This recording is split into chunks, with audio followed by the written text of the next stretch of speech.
Welcome everyone to S1E1, the show where each week we watch the first pilot episode of a different sitcom and discuss just that episode alone, ignoring any knowledge we may or may not have about future episodes. This week we'll be talking about Everybody Loves Raymond. Everybody Loves Raymond went 210 episodes over 9 seasons on CBS. The first episode is called Pilot, which originally aired September 13th, 1996. So to start things off, I'm your host, Jay Gags. With me, as always, the guys, Gordo, Ferg, Joe, and that's it this week because Nick's not going to be here. So Nick's going to miss a couple episodes, so just the four of us this time around. What's up, guys? Heyo. Hey. What the hell is a busty air? All right, so to start things off the way we normally do, has anybody not seen Everybody Loves Raymond? I've never seen it. Not a single episode? Not a single episode. How? Which is weird because we're currently almost all the way through with King of Queens. So the majority of my characters of knowing of these people, aside from just sort of television commercials, and they were pretty present at the time of the show being on, there's just the whole family pops into King of Queens pretty often. So a couple things with that. First off, I never thought Gordo would be shocked that someone else didn't see a TV show, but there was legitimate shock on his face when you said that.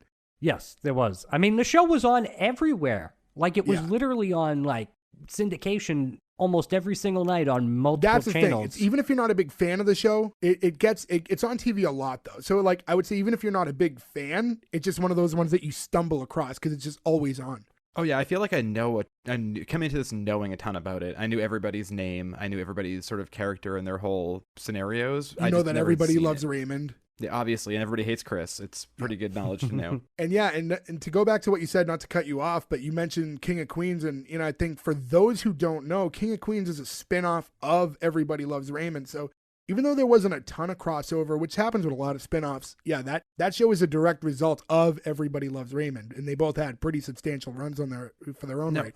I will say this because I just recently watched the first episode where the Barone family comes into King of Queens, and they're at the bank. It's Doug and Ray are at the bank, and Doug makes it like he knows who he is because of the sports writing, but doesn't know who he is as a person, like, and doesn't know him as like a friend. And that totally threw me off. So now I need to go find where the spinoff happens because I always heard it was a spinoff. And then we watched that episode. I was like, wait, he should know him, right? Like, how did this happen? Yeah. So I know it's a spinoff, and I've watched both shows, and for the sake of, pilots only, like we're only going to talk about episode 1, I don't truthfully have like in-depth knowledge of Everybody Loves Raymond to tell you specifically where that happened because I've seen a lot of episodes over the years, but I was never like a weekly viewer of that show. Same. So I don't have like a strong knowledge. Yeah, I was going to say, like, I've seen a lot of the episodes because they were on in syndication. There's one of the few shows that you could just kind of put on in the background, and it's a harmless show, but I don't think I've ever watched them chronologically. So I know Kevin James comes in here and there, but I don't know at what season he does, and then how his interaction goes on the Everybody Loves Raymond. Kind of a good gag for a spinoff, though, where, like, it's the guy who delivers your packages.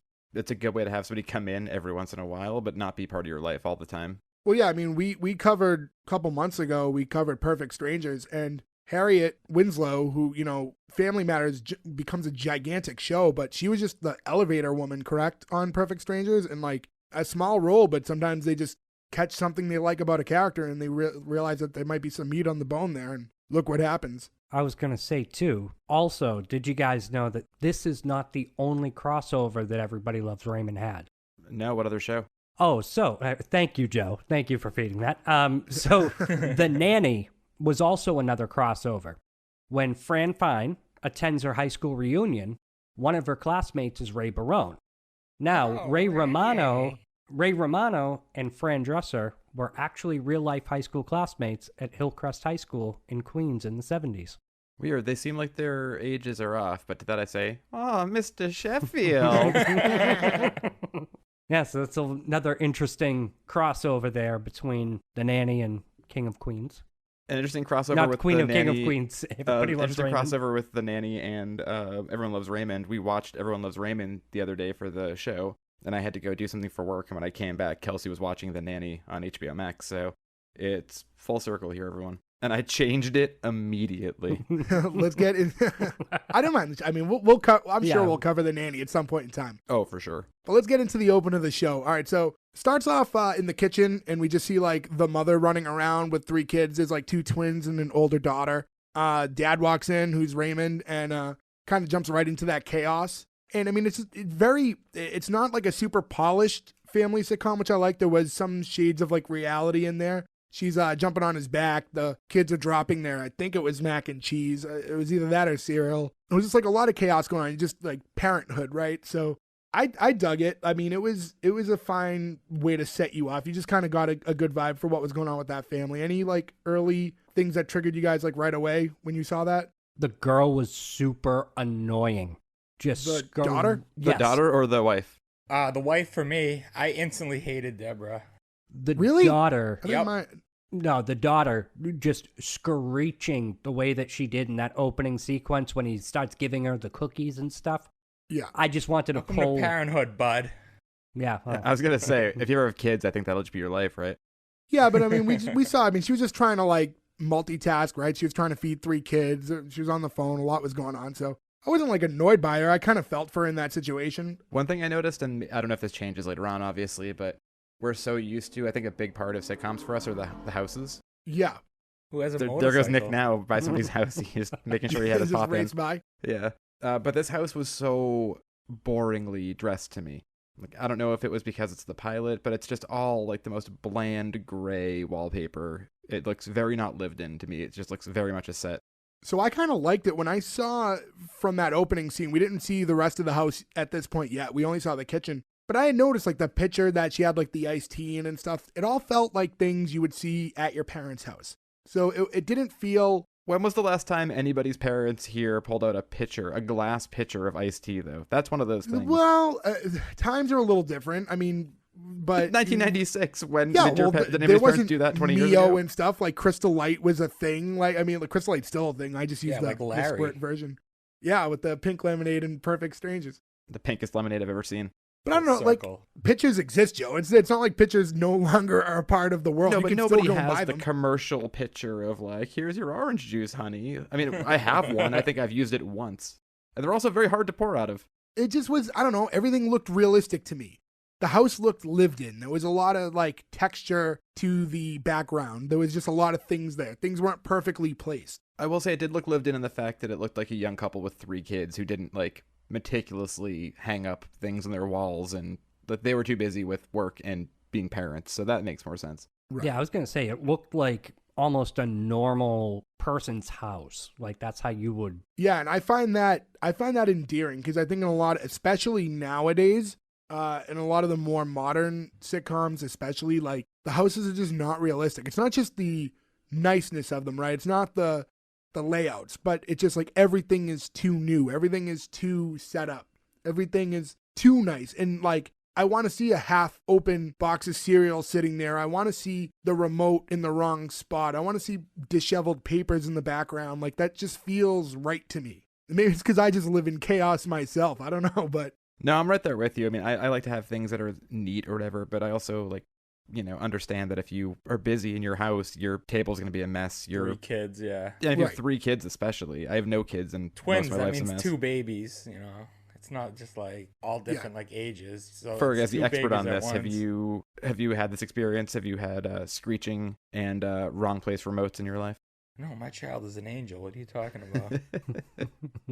No, but one note I do have is I noticed like you said, the house is shitty. It's also really small, and if Ray's like a successful, like well-known sports writer, it's like I would have thought they'd have a nicer house. But it's probably because he wants to live close to his parent. I mean, I know that they don't get into it at this point, but I don't know if the parent... I assume that that's his childhood home is where his parents live, and he moved across the street. Right. So then to not get too ahead, then let's jump right into the intro of the show, because all that stuff is going to come up pretty soon after anyways. So the intro of the show I thought was really interesting because it was Ray talking to the camera, and he explains the premise of the show essentially.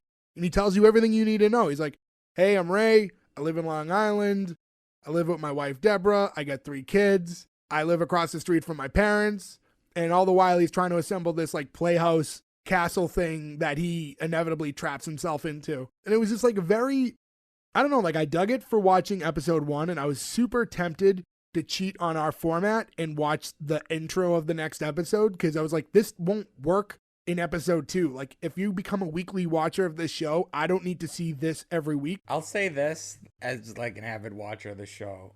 I don't remember that intro in any other episodes. He says the whole speaking thing, but they're all in it. I don't remember the whole him building the toy thing, and I think that was only used for the pilot, or maybe just early episodes, because like I have zero recollection of that intro. No, I was going to say I have that too, and I wonder if it was just the pilot or just the first episode, because I always thought that the intro was just the doodle-doot and then like the little thing pop up. Yeah, I mean, it's weird because syndication will change things too. So it's like, it's tough. And, you know, for the purpose of the show to just go by, you know, turning the blinders on and to just analyze this episode for what it is and forget anything else we know. I thought the intro was fine. It explained everything. It like took you right into his world. I almost wonder if it was something for maybe like the network up front, or for like a industry sort of commercial thing where like they film that to just be like, they hadn't filmed the show yet. There's no other actors in it. It's Raymond being like, "Hey, I've got 3 kids in my life." Oh, I sound like a Muppet. Yeah, they use that as a promotional thing before they even made the pilot, because I didn't look into it. I probably should have. Captain Wikipedia will probably inform me, but this seems like the kind of show that before this really happened, it feels like a pilot was probably not necessary. Like they probably were like, we're going to do 10 of these either way, right? Because this is like that last era of, hey, you're a comedian, we like your act, we think this will play well, even though you're not an actor. Yeah, we're going to do something on you, like Tim Allen, Jerry Seinfeld. Was actually David Letterman when Ray Romano went on David Letterman.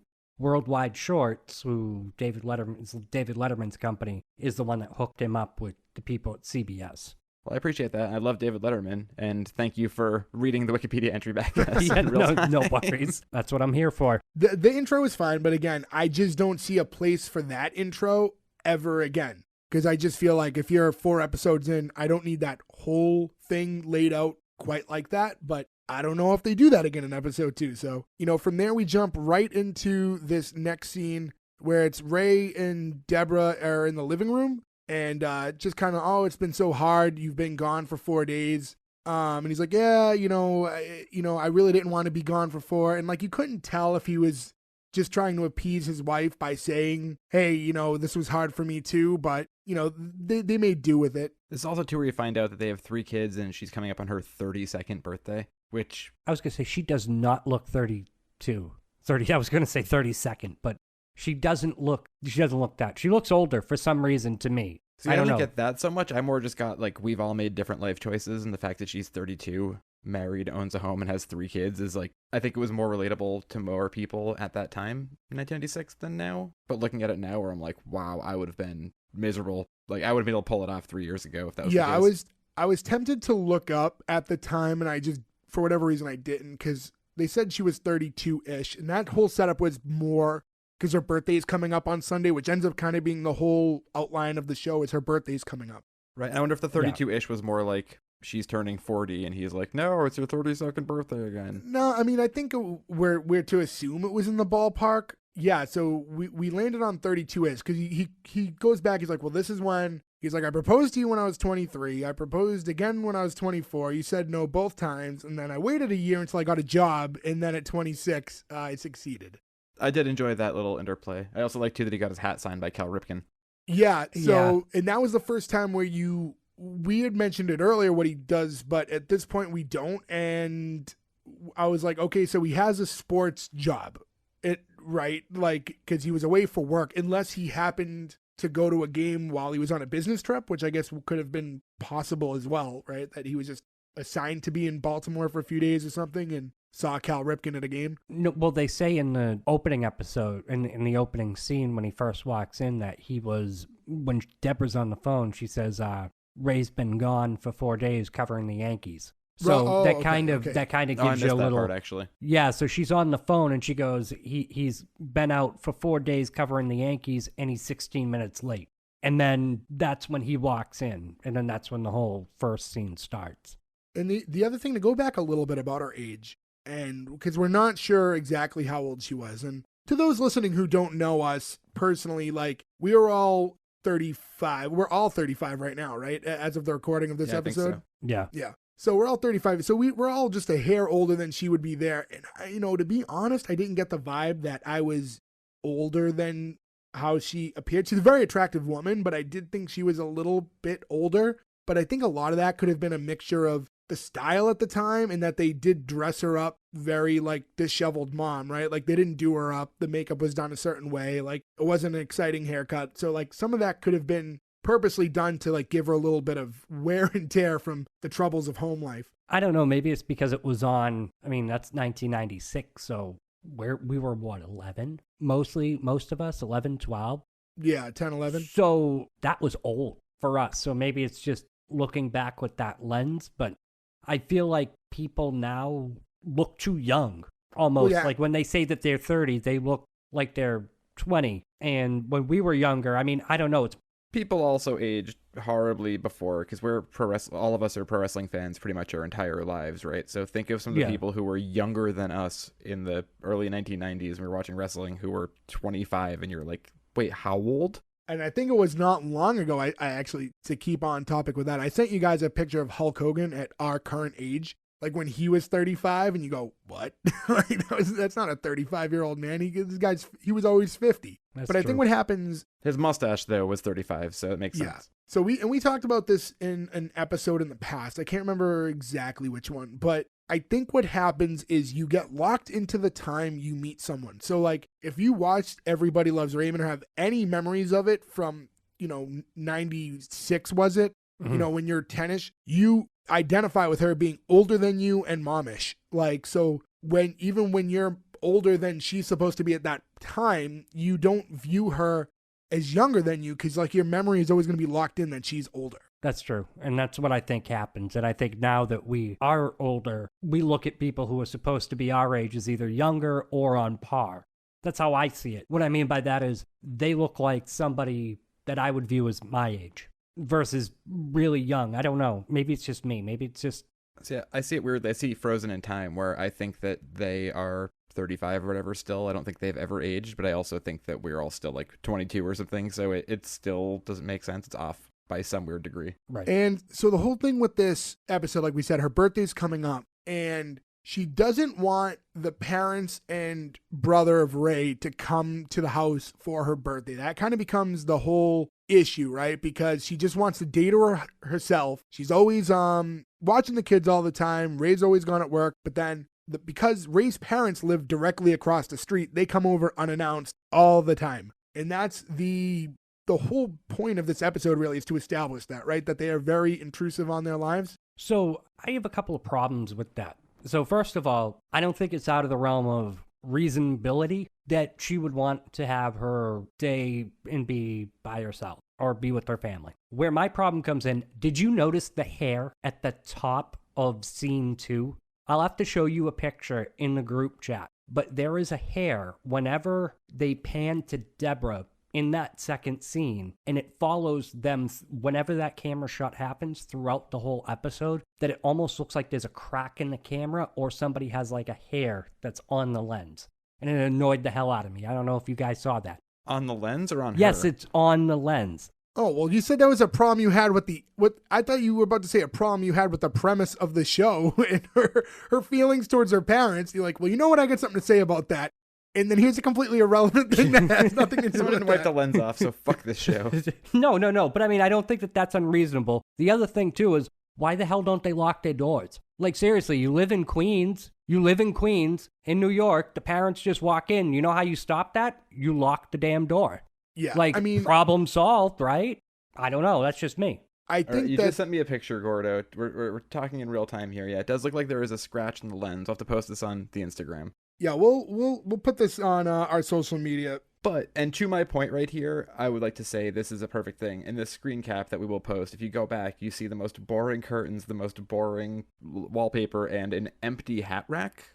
Who in that house do you think wears hats? I mean, I'm guessing Ray got Ray. his hat signed by Cal Ripken. Yeah, it's Cal I don't think Ripken he's hat. putting his baseball caps up there because I'd imagine he has more than one, and there are none there. I don't think he I took think them that's all like with the him. lost art. Like that's not like a big and I'm a man who owns a lot of hats, But like that's, I guess if we were gonna set decorate, we could have thrown 1 or 2 caps on there. Something. Yeah, I would have put at something least one. I mean, if he's in Queens, is he a Mets fan? I forget how the divide works. The Bronx is the Ooh, Yankees. I'm not and sure the Queens. exact. Like I know Queens is where the Mets play, and Yeah, I the think Bronx Queens is and where and like Long the Island Yankees usually. play. But as far as the other boroughs, I don't know if there's like a straight line or if you just pick your favorite. I'm really not 100% sure. Yeah, I'm not sure. I feel like there either. is a weird cutoff though.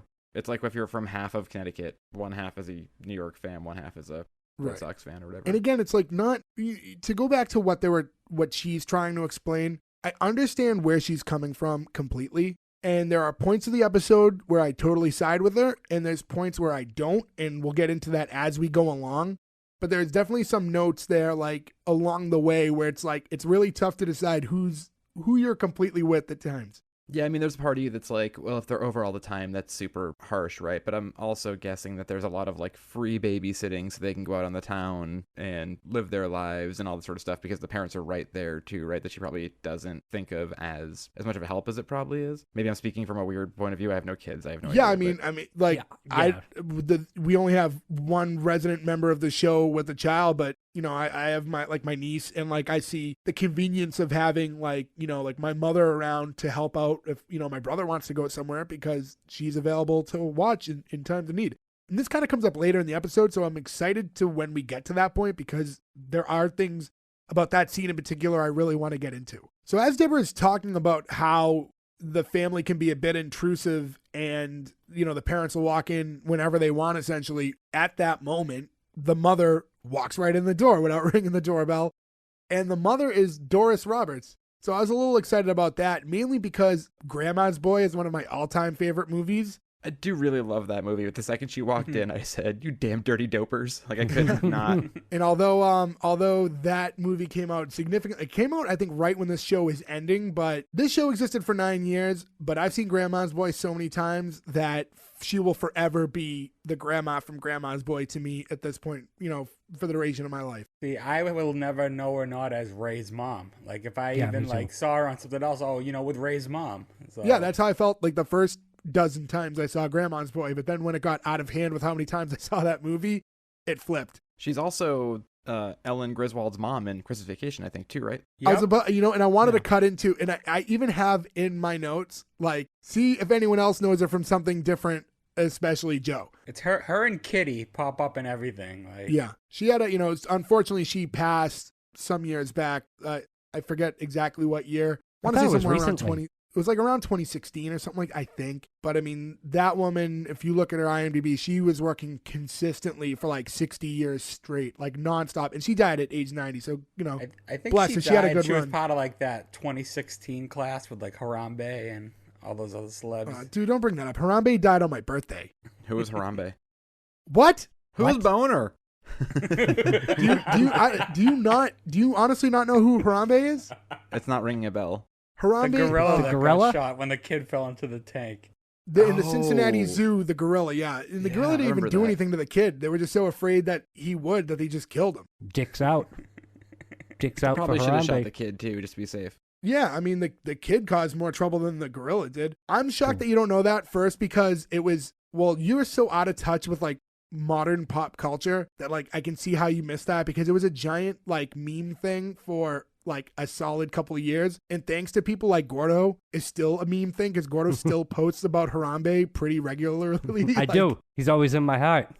Okay, so if I've seen Gordo post a meme of a gorilla, that's what it's referring to? Yes, that's Correct. that's exactly what it is. Okay, Correct. Dicks out for Harambe, guys. Dicks out.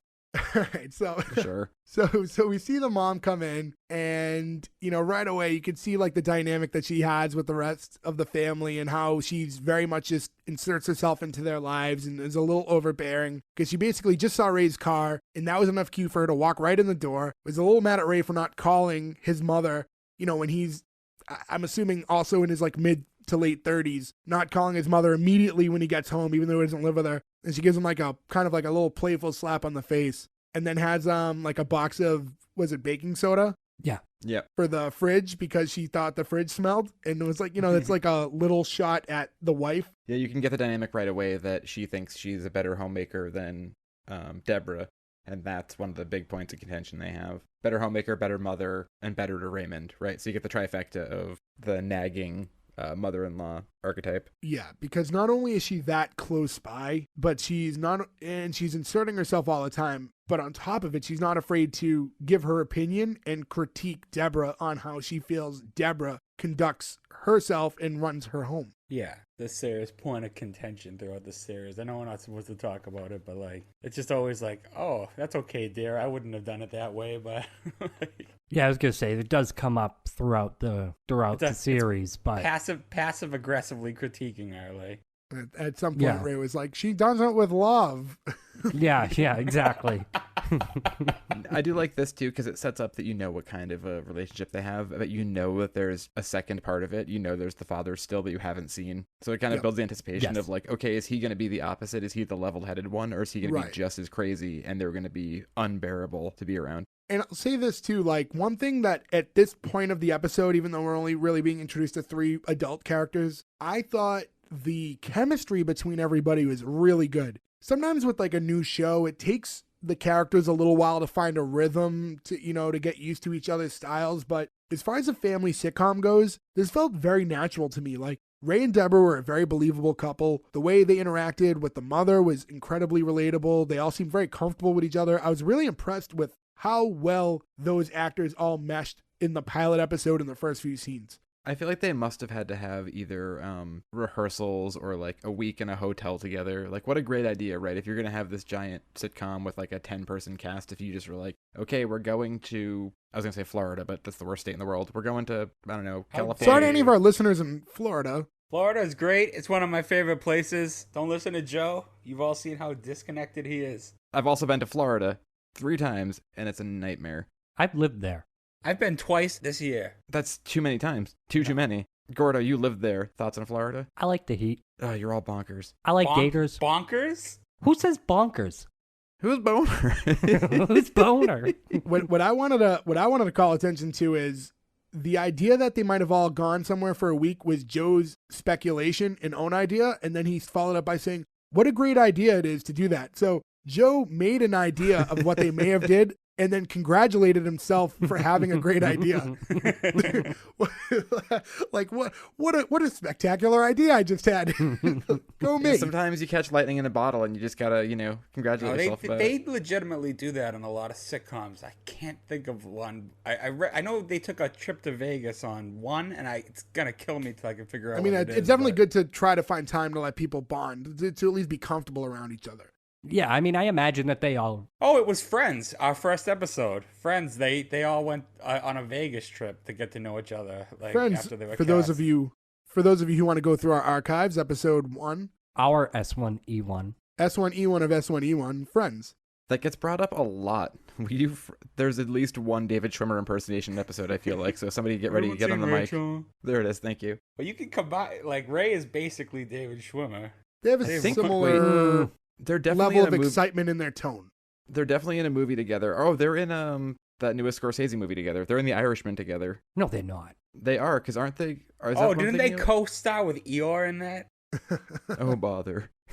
Or maybe I'm thinking of a different movie. There's definitely a mob movie, though, where we'll have to look it up, but they're definitely in something together, and I feel like that's, for us, that's like, that scene in PCU where he's trying to see the movie that has the same 2 people at the same time so he can finish his thesis. Yeah. From that movie PCU. Anybody remember PCU? Oh, yeah. Yeah. The guy who's watching TV the entire time. Yeah. Yeah. Pigpen, I think his name is, or something. Yeah. Ferg knows. That movie rules. I love that movie. Great movie. All right, so let's keep going. So yeah, we're at like minute 4 of this. The episode. Yeah, and we're pretty deep in. Minute 39. And I can't imagine a world where if this ends up our longest episode, I don't know if people are going to be super excited about it, but let's keep going. All the Raymaniacs out there. Yeah, Raymaniacs. I'm so excited.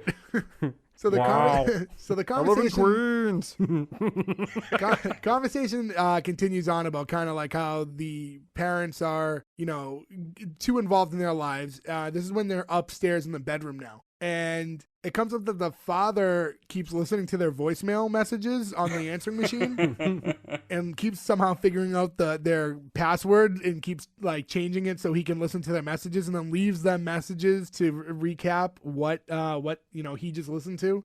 So he had to, he reminded Deborah that she has to call Linda back. She had like an interesting time at the gyno. I was like, A very interesting visit to the gyno. yeah. And Ray's still defending them, and I get it. And it's like, I think when you're in like a closer, small family, and like I can relate in that part. Like, you know, like my family, we're all very involved in each other's lives pretty closely. So I can see how, like, I wouldn't say like in that way where we're overbearing over each other, but it's really tough to not defend your family in those moments sometimes. Yeah. Because, you know, Yeah. you have that, even though he's talking to his own spouse, you have your whole life of equity with these people, and it's really tough to stand up against them and say like, hey, you need to step back a little bit, because that stuff can become uncomfortable. So I mean, I can relate to where Ray's coming they're from. annoying, but I honestly, I thought she was out of line, and just building this hatred towards her throughout the entire episode. Like, I'm just Well, like, I think when the mother showed up, like they gave you the example with the like the critique of the fridge and stuff like that. Like they try to give, like, not make her too strong. It was like a natural way to hates explain it. Robbie. Robbie doesn't do anything to her. Like, Right. Robbie is just weird, and she's talking shit about him and doesn't want. Like, why is Robbie gonna come over? It's like, what the hell does he do? Is Robert? Yeah, Robert. I don't know. why I Robert called the him brother. Robbie. Yeah, it's like, I how was gonna say, well I of don't a basis are you on with him? They're really You know him as close. Robbie. No, the Ferg mother and calls him Robbie. Robbie. Oh, does she? I don't. Yeah, I missed she that. calls him Yeah. Robbie. Everybody else calls him Robert. Okay, so he Yeah. comes in now. Do you want to play a game of where do we know this actor from? Because there was a big one for us here. Well, we're still not quite Are we not there at yet? that point yet. We haven't Yeah, met them. This is the let's first time that they really talk about Robert. Oh, And you're right. Robert- Yeah, I'm jumping the gun. Yeah, so Rob and they said he's like 40. He lives with his parents. He's a cop, and like that's all we really know. But yeah, again, Deborah's a little hard on him too, and he didn't seemingly do anything wrong. I can see her issues with the mother at this point, but we don't know the rest of the family to know why she feels that strong about everybody. But yeah, so we cut to later. Now Ray's playing with the kids. Deborah's no longer there. He's playing a little game. He's shuffling the twins around to see if the older daughter can tell them apart, but then he gets confused himself. Kind of, you know, goofy little joke. Doorbell rings, and the daughter runs downstairs and is excited to see Leo, who's Ray's friend, I guess.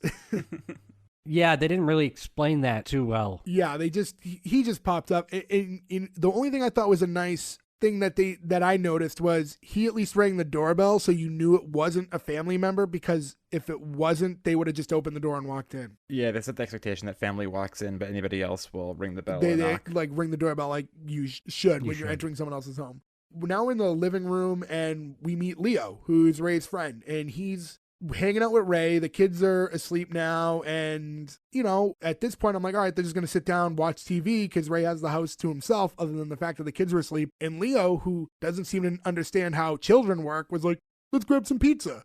Yeah, the classic "let's go get a slice" comment, a thing that no one really Let's get says. some pizza. I was going to say, why did they even have to go out for a slice of pizza?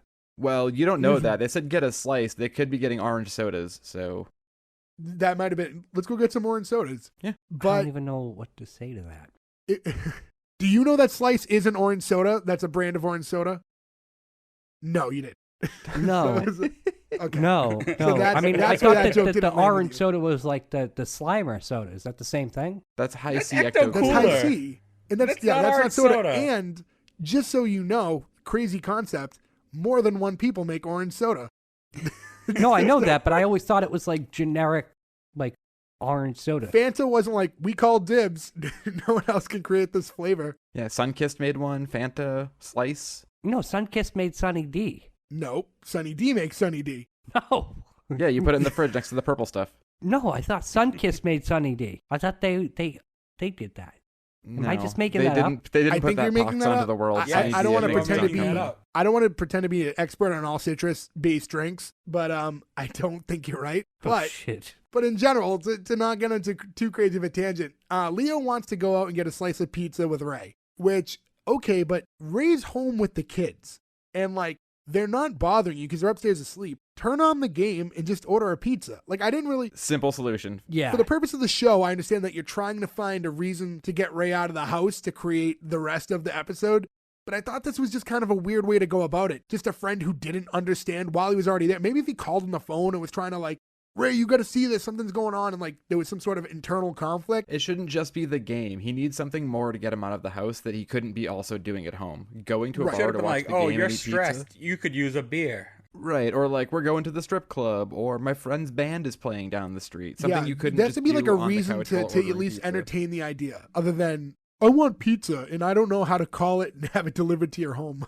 Can I just say that I'm probably the only person here who thought they were going down to a regular pizza joint and getting like slices of pizza. That might That's be what they not- did. I mean, I they think could that have is been. what They they said did. you had a That is what slice. It could have happened. been a bar or a pizza shop. So I thought that at first, and then as I was writing my notes, and then I thought maybe it's a bar. I mean, it where might have. They might have can- grabbed a beer and a slice. You know what they could have done? They could have said, raise a sports writer. Hey, so-and-so's down at this bar. You got to go get an interview. Or something Yeah. like that. Yeah. I wanted Yeah. to meet him for years. Like, anything. But I think Yeah. they also Pizza, wanted. like- I think they also did want the reason for him leaving to be a tough argument when it comes to play later on. So my whole problem with that is we're all grown men. Do any of us say, "Hey, you want to go grab a slice?" Like, is that something that like grown men do? No, I don't think that's realistic I for wouldn't say today's no to a world. slice. Yeah, I mean, I'm always gonna say yes to pizza, but But I mean, you could have just ordered it, like especially because you're home watching your kids. Like, I don't This know. is the Doesn't- I 90s. don't There's like no the setup. Grubhub or Uber Eats. You gotta Right, go but get you your could still slice. have pizza delivered to your house in the 90s. That wasn't a new thing that came with Uber yeah, you Eats. call up your random house of or Domino's or something. But during this debate is like, because Leo thinks like, we'll just have your mom watch them, which like, I do understand if you know the dynamic of the family and you know mom's across the street and it's not that late. It's not the most difficult ask. We did talk about earlier the convenience of having them across the street, but I think with everything going on, I could see why Ray was just like, no, I have the kids. I told the wife that I was going to watch them and that's what I'd like to do. But at that point, mom comes right back in the door again. And she has club soda to help with Deborah's stain on his shirt, which is something that happened earlier in the episode. She's helpful, man. So at this point now, we do see where he's conflicted, right? Ray doesn't really want to go. He knows he shouldn't, but he's being like very forcefully pushed out the door at this point by both his mother and by Leo because he doesn't want to tell his mom, Deborah doesn't want you here all the time. But I'll say, She's out of line, by the way. If Deborah's not there, like, why does it matter who's watching the kids while they're asleep? Like, so that was my thing because I said earlier, there are times where I agree with her and times when I don't. This was a time I didn't completely agree. You're not home. You trust her to watch your kids. It's not like you don't try. It's not like you think that anything's going to go wrong when your mother-in-law is watching the kids. So Yeah, she wasn't like, obviously, hey, Bobcat Goldthwait's coming over to watch the kids later. It was your mother-in-law from across the street's going to. I wanted to do an impersonation and I knew I was going to muff it. I even prepped I'd my be down. throat. I was about to do it and be like, I can't do it. Hey, kids. No, it's terrible. We're already doing too many bad Yeah. queens. Yeah, this is not a show of impersonations. But yeah, no, I mean, like the whole idea that to have your mother-in-law watch and you don't want them over your house all the time. You want a little breathing room, but you're out watching a movie with your friend. If they're watching, they still want to see their grandkids. So like you have to make time for that. So what's not a more perfect time than when you're not home? Like it's the perfect time to have them over the house. Yeah, exactly. And you don't have to deal with it. You only have to deal with them for a little bit before Yeah. and a little bit after. Like, So I didn't think that this was win-win. like the perfect conflict to kind of raise this problem. I get that they're trying to drive in. The overall theme of the story is Deborah doesn't want Ray's family over the house all the time, and they're trying to find a reason to bring them into the house. But I don't know if this was the best thing for her to get upset about to make this the shining example for the first episode. Yeah, but we haven't gotten to the part where she comes back home. No, and, Yeah. and we got a little bit to go before we even get to that because now, Yeah, so Minute 50. yeah, You're really taking the long way to Queens on this one, boys. yeah. So now at this point, Ray's out of the house. So now dad and brother enter, and the father, Joe, you wanted to get into this first? Oh, yeah. Well, I mean, everybody loves Peter Boyle, right? I Yep. mean, I'm assuming everybody has the base movies, right? You know him from. But I wanted to bring up a movie that was specific to our crew of people. So I'm guessing everybody knows, like, like Taxi Driver and, Yeah. Young Frankenstein or whatever. Has anybody seen the movie The Brink's Job? no. I No. feel like I have. I know the name. The but first thing that came to my mind was Young Frankenstein. And I don't even Yeah, know mine if too. anything else at the time was really triggering with me other mine than would Young be Taxi Frankenstein. Driver. But Yeah, Taxi Driver where I would go first, then Young Frankenstein. But there's I a movie wouldn't The get- Brink's Job. It's Peter Falk, Columbo, and a bunch of people you'd know, whatever. But the opening scene, it takes place in Boston. It's about a bank robbery that happened in Boston in the Depression era. But the opening scene is they bust everybody, or he gets out of jail at Deer Island. Oh. So it's actually filmed at Deer Island. And as they drive away from Deer Island, that dilapidated house that we always used to like see Oh, the in creepy old house. Yeah. creepy old house, For those of you who don't know, by the way, Deer Island is like an offshoot of our hometown that we all grew up minutes from. So this is a familiar area to us. So for those of you who aren't from the greater Boston area, now you know what we're talking about. It was a prison, and then it became a sewage treatment plant where I worked for a very not well-smelling summer. But yeah, that house is in full effect as they drive by, and there's like people inside and lights in the windows and like people living in it, and it's just kind of a trip to see because we're just used to seeing this dilapidated house. That house was haunted. That was a very Winthrop-specific thing. It's on YouTube. Definitely check out just for that opening scene. It's just like you'll see that house and be like, whoa, fuck, people lived in that house. It wasn't always just like a lean-to. Crack house, the one where people would spray paint. There was a dead bird in the creepy fridge. Old house. So. And then the brother who, I mean, you know from Everyone Loves Raymond. I don't know if there is anything else that the brother was in that I remembered him from before this. There's a few things. I mean, he's Hulk Hogan in Hulk Hogan's Rock and Wrestling. He's the voice of Hulk Hogan. Oh, is he? Is he? Yeah, it's funny we brought Hulk Hogan sort of apropos of nothing earlier, but he's the voice of Hulk Hogan. He's also in my favorite episode of Fresh Prince of Bel-Air, which is the one where Will goes down to Alabama to hide out because there's somebody trying to kill him, and there's a hitman after him. He plays the hitman. Oh. I mean, I've seen like every episode, but I'd have to get refreshed on that one. But I don't remember that one off the top of my head. I don't know why it always pops out. It's always my favorite one. He's just because it's a weird episode, right? It's Will Smith getting chased by a serial killer or like a hitman, and it's not in Bel Air. It's in the South. It's just a super weird one. And we see when they come in, they're kind of again we get right into that whole the family's intrusive thing, right? Because the father walks around, he notices a Victoria's Secret receipt for $120 for a bustier. How do you say it? A bustier? Bustier. Yeah, says, what the hell is a bustier? A bustier. And then the brother somehow is already eating Fruit Loops. And I love that. He's walking around just carrying a bowl of cereal. I was just like, how did that happen? Like, where did the Fruit Loops come from? But he's just walking around and notices a plaque that Ray won for, being a writer, like an award, and was very like, everybody loves Raymond. So I guess they wanted to get that line in there at some point. But he really, he's very jealous and resents his brother for the attention he gets. And that is, they really drive that in every time the brother opens his mouth the entire episode. He's got some great lines here, too. I think this is where he says, I go to work, people shoot at me, and he goes to work, people do the wave. Yeah. And he gets a hot dog, they do the wave. Yeah, it's like they doodle on a piece of paper, they give him a medal. But also, because Nick is not here because he's on assignment, I just wanted to bring up $120 worth of bustiers in 1996 would be $205 worth of them. Did you do that too? We all knew Nick wasn't going to be here. We're like, I have my Nick stats right here. That one's for you, Nick. What an actual bustier is. I think it's like a bra. Is it like a corsage? Yeah, it's like a bra with like the top part Titty? here. Like titty? Yeah, they talk about it in what the Selena episode. wore. I love that you just said very quietly to the microphone, like titty. And just there's a specific point where but wouldn't that just be a corsage? A corsage is what you wear from at the prom. You're thinking of a corset. No. Are you thinking of a corset? Yes, a corset. I think it's corset is the correct pronunciation for that. You know what? I don't Google them that often. I think a corset is what you put inside your tape player. But yeah, it's like a bra built in, covers some of your chest and stomach type of sexual garment. Sexy garment, not sexual. It's not a sexual garment. There's no dildos attached to it. It's not a sexual garment. Okay. So the father. Okay. A minute later, the father wakes up the kids, which was not something that was supposed to happen. So he wakes the kids up, even though he was not supposed to. He comes down with them under his arms. Look who's up.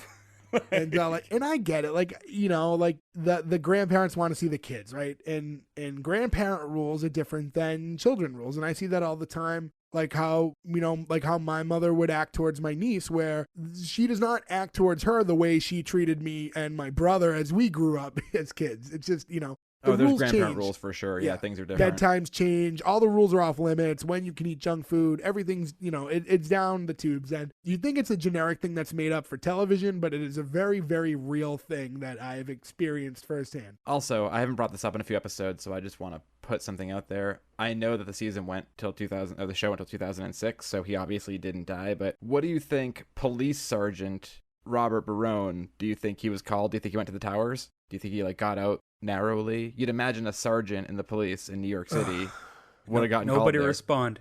Nobody respond. I don't want this cut out. I won't be censored again. I didn't say anything bad. There's nothing conspiracy here. I'm just saying my assumption would be he's probably a hero, and he probably got out of there just in time. I guess so. I don't know if they tackle that on the show in hurt future you? episodes. But yeah. But yeah, I guess he is a New York City police He officer. is. That is correct. He's a sergeant. Time frame fits. He would've been there. Flash forward a little bit.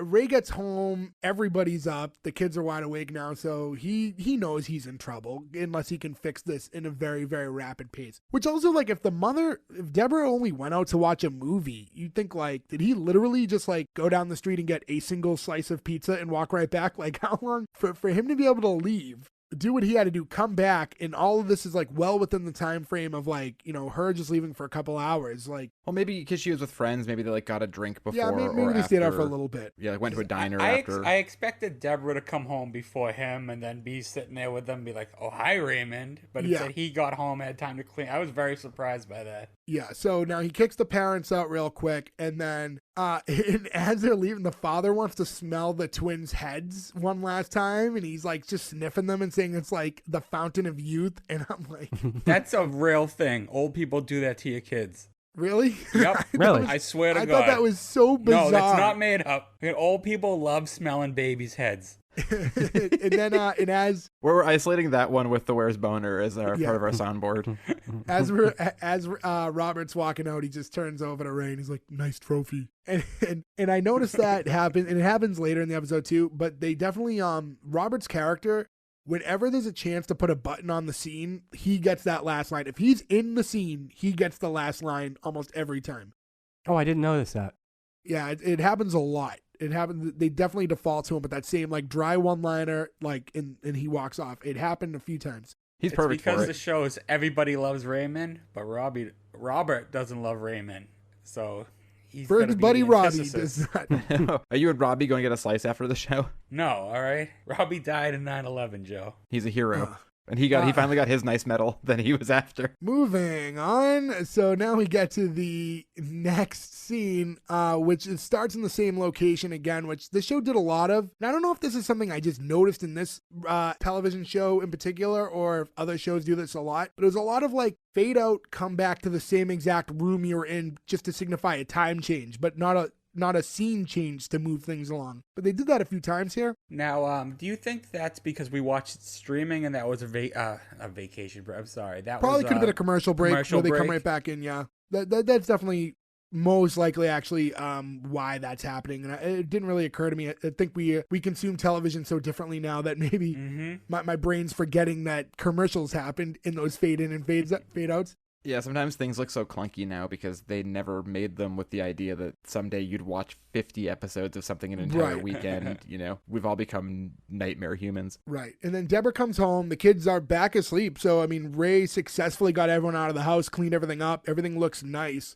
And to the point where when she comes home, she's like shocked at how nice the house looks, because you would assume in this moment Ray overcompensated by cleaning because he was so worried that she would notice. So he probably cleaned the house to a point where it's cleaner than it was left originally. And Deborah's super excited by that. And she's like, "Oh, I just want to see the kids before I go upstairs." And she gives them the little like nudge, like, "You also come upstairs." And I really like Ray's reaction. He just stands there by himself and says out loud, "I think I'm having sex."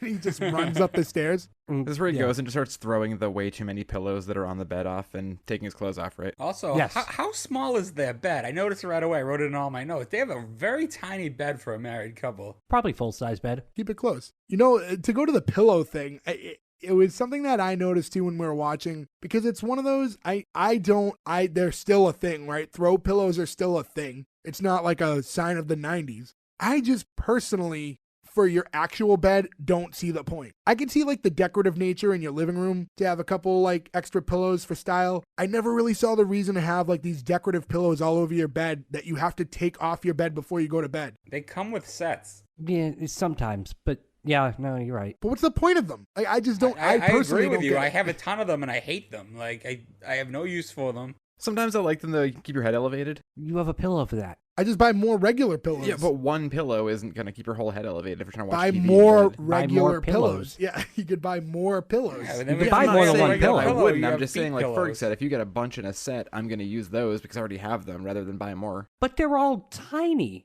Like, No, that's some of not those all dead of ones, them. like you saw, were pretty big. But and I did notice because earlier in the show, Deborah was getting rid of them at one point, and she put them in that little foot thing at the end of the The bed, foot like the locker, little yeah. storage thing. But he's just tossing them in the closet. I was going to say, though, for you to have those throw pillows on your bed and you have to put them away every single night, gotta be annoying as hell. It's gotta be. Like, there's no point in having it. They never would, though. That's a TV thing. Those are on the floor, and they get picked up in the morning. There's no way. They're all over the floor in my room. Yeah, exactly. It's just like when you go to sleep and you, like, put your pants on the floor or something, you're like, I'll take care of it in the morning. You're not folding everything every single night. Some days you will, some days you won't. More likely than not. Right now, you won't. Ray's very excited because he's about to have sex, so he doesn't really care specifically where everything's going. But Deborah He knows walks where in. it's going. Yeah, Deborah walks in, and you can see by the look on her face immediately that Ray is no longer having sex.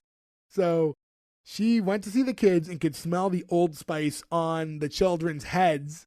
Boys' heads smell like Old Spice. Yeah, from the Fountain of Youth sniffing that happened earlier, and then caught a Fruit Loop in one of their heads too, right? Or in someone's hair, something with the Fruit Loops that Robert was eating. Hero cop, Robert. So I was going to say, too, is Old Spice that strong of a musk that it would wear off on a child's head? And that also means that she is also going up to her kids and sniffing their heads. Well, she might have kissed them on the head. That's not like that weird. Like, it's like a mother kissing their Okay, I didn't get babies. that. I pictured her coming in and sniffing her children. No, I don't think that's what happened. Gray or like brownish tan bottle. That stuff you could smell from like a mile away. So if you the wore a old bunch of school. it on him, I it's can definitely rubbing smell off it on right them. now thinking about it. Like, Yeah, like it's such a unique everybody's smell. grandpa had that. The So OG. at this point, so everything's out now. So he explains that he went out, and again, we talked about this earlier, but this is because the argument's really going on. I just can't relate. I understand why Deborah doesn't want the family around all the time when she's there, because she feels very trapped and like you're the outsider, right? Because it's Ray's family. But again, she is so upset that they were over when she was gone and left before she even got back. And I didn't really think this was an appropriate time to be super upset. I do, because you left your kids with your husband, with the specific, because your husband just left you for 4 days while he went on a trip where you didn't A work get trip, though. Yeah, but it doesn't matter. So she just went out for a couple of hours, and Ray couldn't even stay home in those couple of hours and take care of the kids. He had to, and for a lame excuse of, I had to go with Leo and get a, slice of pizza. Like, it's not like they called you out for work or they did anything that's important. Like, you literally went to get a slice of pizza like a child.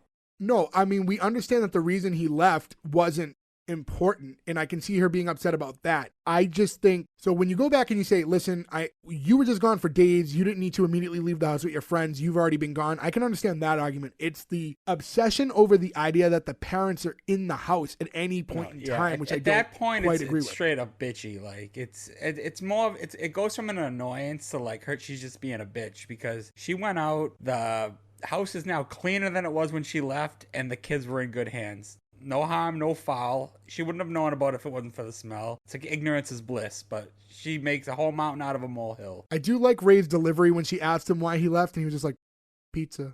Like, he was just like so afraid. And then he screamed at one point later on too, like, the pizza wasn't even good. Like, that's like, don't be upset. I didn't even enjoy the pizza that much. Like, that's going to change anything. I think she's just mad that Ray stole her haircut. They have a similar situation up top.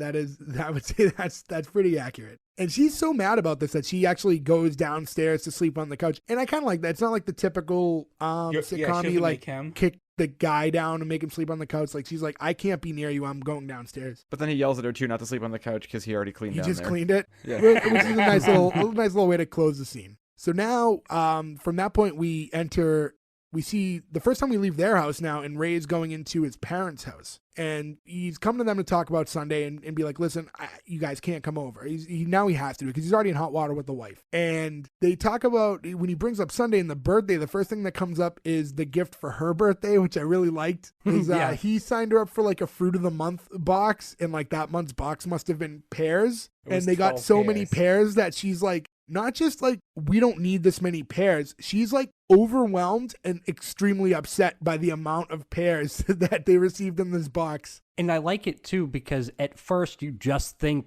it's a Ray's mom thing. And then she comes in And then the father comes in and she's explaining to him what happened, and the father is just as upset.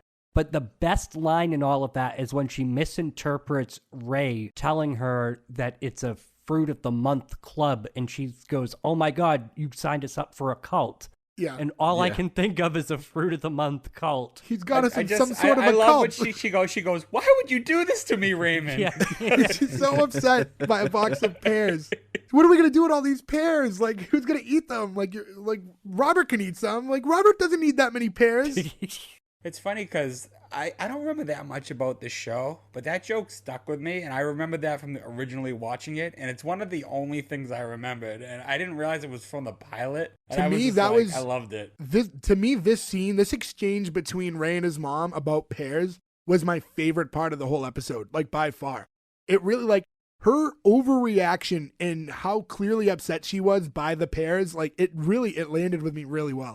Yeah, I think it's relatable too. Like it's something that like we all have people in our family who overreact to things, and I just thought it was really relatable. Maybe it's just me, but that's how it's just my like family would react. It's just it's a dumb, weird kind of misunderstanding, just being on different pages. And what I also thought was kind of funny is, back then, like the whatever of the month club, like those things existed, but like in today's world, flash forward 20 years. Subscription boxes and stuff are crazy popular. Like that stuff is so wildly like adored by people in today's world.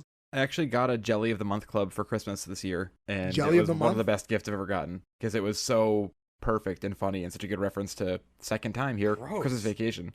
Oh yeah, it was a Christmas Vacation. I was gonna say, are any of you guys actively subscribed to any subscription boxes or anything like that, or have you ever been? Nothing of the month I have clubs for me. to a couple, I think, yeah. I've done like one of the wrestling boxes, which I've been off and on with at times. And I'll be honest, it's nice to get gifts in the mail. You know what I mean? Like I'm a 35-year-old single dude. Like I'm not getting a lot of presents very often. So it's like, it's every now and again, like even though I'm paying for it, I don't know what I'm getting. So it's like, there's something nice about getting a present in the mail and not knowing what's going to be inside.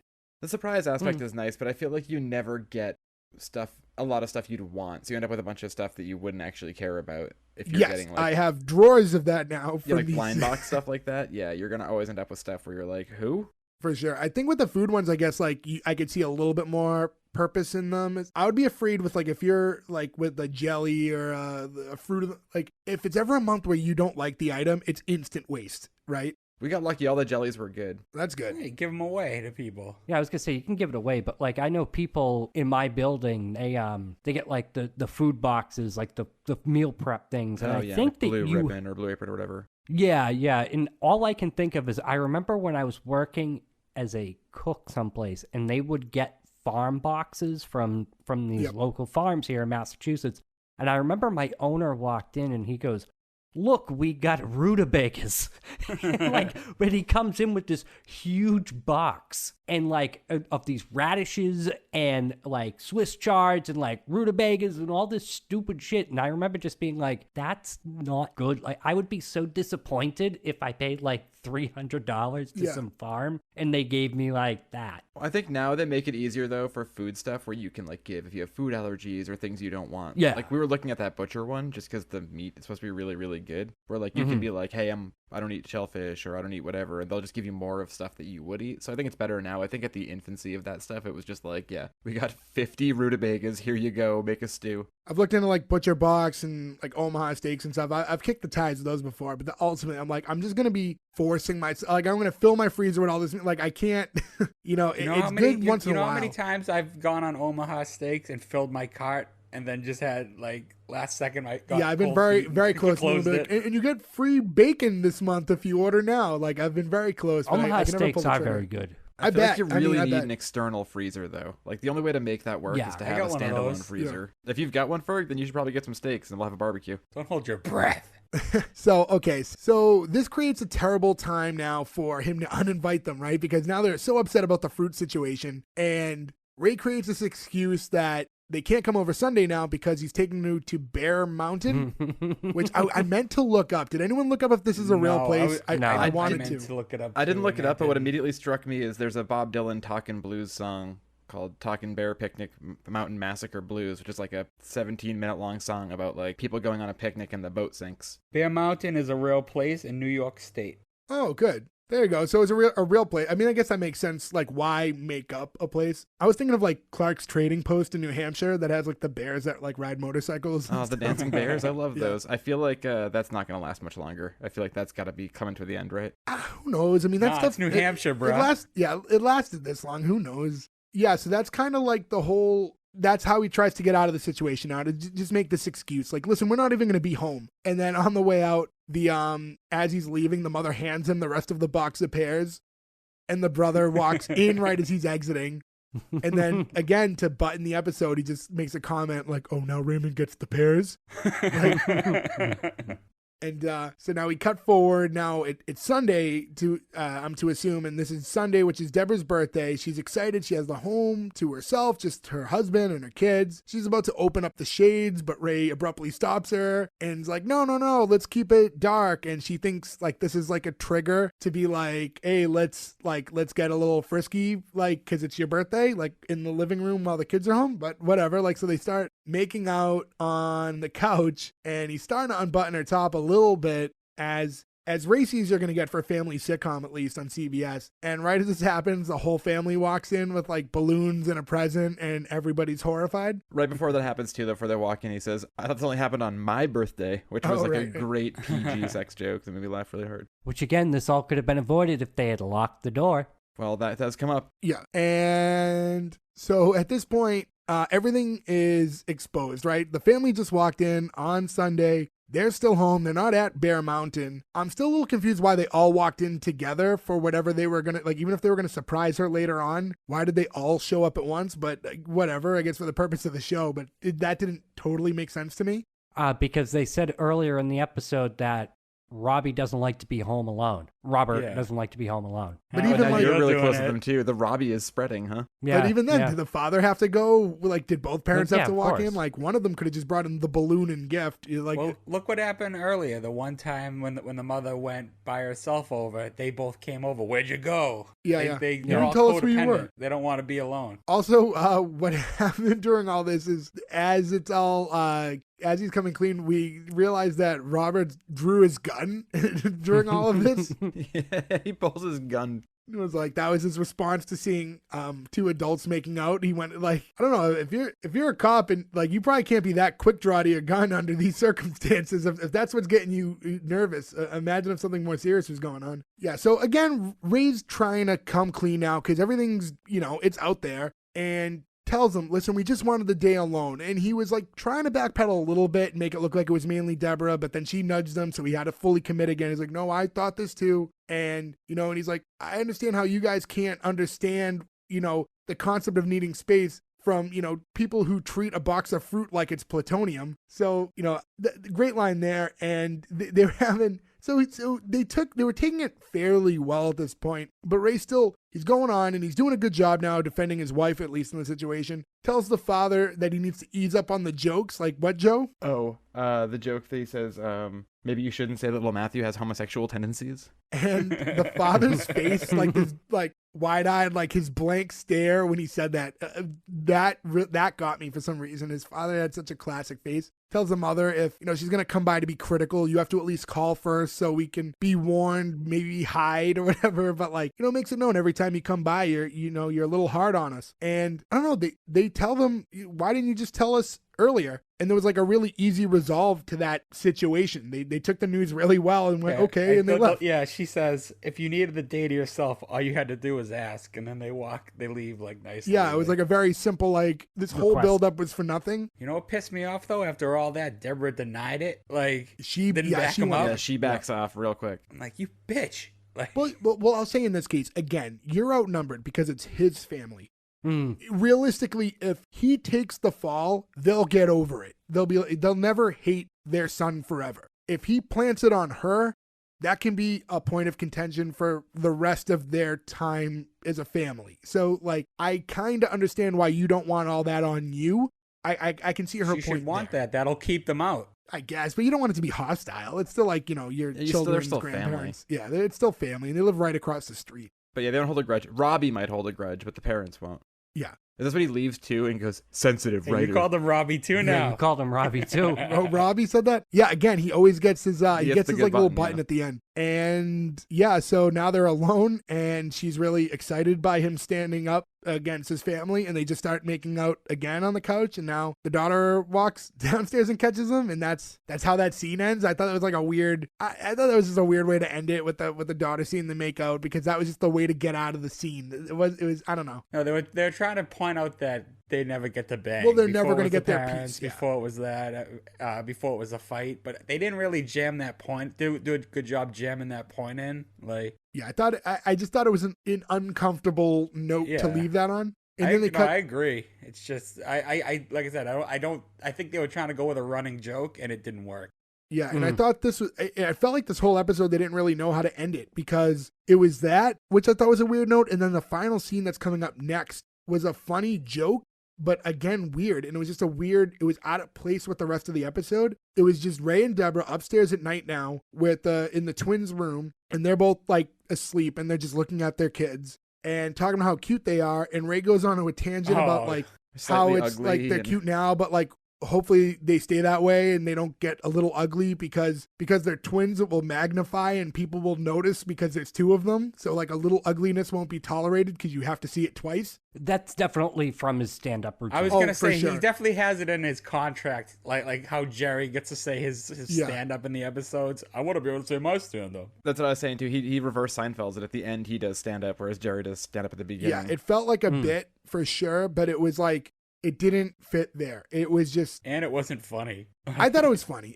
Yeah, I laughed was at it, like, but I thought it was interesting. I just thought it was interesting parallel to Seinfeld. yeah, like I wouldn't have like loved it on a comedy album, but for the point of a television show, it worked. But I thought it was just a weird note. It was just kind of a weird whole last few minutes of the episode. Parents leave very like there's no climax. They're like, okay, bye.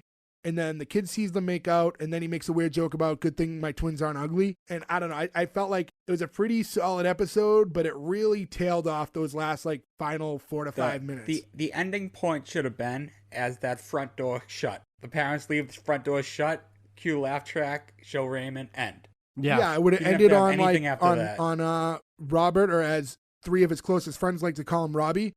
It would just, like whatever line, like, see you later, Robbie B. Raymond. Like whatever he says, and that would end the episode. Like leave it Yeah. on that note. Or like Ferg said, that happens. They close the door, they give it a second, and then you hear like, it's like Raymond, can I have some Fruit Loops? Like that would have been Yeah. a perfect way to Or, end the or, episode. or like, can I have a pear? You still have Something like pears? that. Yeah, you Yeah. could have done Yeah. something like that. Yeah, the pear callback would have been I'm taking Oh, this pear he back. comes in and takes the pears and leaves. Yeah. That would have, and there you You go. don't That get would have been this the one, perfect Raymond. button on that whole Would he thing. take one or would he take a pair? No, he takes the box. Oh, Joe, you got me. Waka waka. All right, so guys, that's the whole episode. It cuts right to just some simple piano music and black credits. So nothing really on the outro. No scene after that. So that's it. That's the whole episode. Any other points about the show you guys want to get into before we get into our green light or cancel? Gordo? While I was doing some research on this, Where were you was doing research? I get sources, my friend. Sources.